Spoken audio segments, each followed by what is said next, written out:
ভালো লাগছে ভাই। আশা করি আমার প্রিয় ভাইদের উদ্দেশ্যে কিছু বলে যাবেন। আর কি বলবো, সামনে জামাত ক্ষমতা হলে ভালো লাগবে।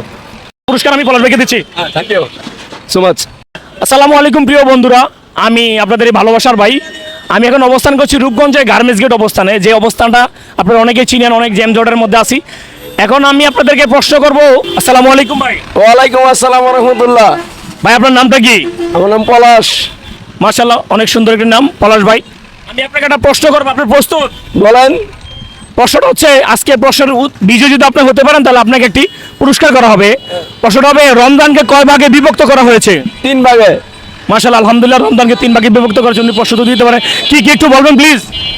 আর হলো রহমত, হ্যাঁ, তারপরে হলো মাগফিরাত, আর হলো আপনার নাজাত। মাশাআল্লাহ, অসংখ্য ধন্যবাদ, অনেক সুন্দর প্রশ্নের উত্তর হয়েছে। হ্যাঁ, তাহলে আপনি অবশ্যই আজকে পুরস্কার পেয়ে গেলেন অবশ্যই। আশা করি। ধন্যবাদ। প্রশ্নের উত্তর কমেন্টসে আপনাদেরকে পিন করে দিয়ে যাবো। আজকের মতো পুরস্কার আমি পলাশ ভাইকে দিচ্ছি। Thank you so much. Okay, আপনাকে অনেক ধন্যবাদ। ইসলামিক প্রশ্ন আপনার কাছে কেমন লাগছে? হ্যাঁ, খুব ভালো লাগছে ভাই। আশা করি আমার প্রিয় ভাইদের উদ্দেশ্যে কিছু বলে যাবেন। আর কি বলবো, সামনে জামাত ক্ষমতা হলে ভালো লাগবে। আর কি বলবো, সামনে জামাত ক্ষমতা হলে ভালো লাগবে।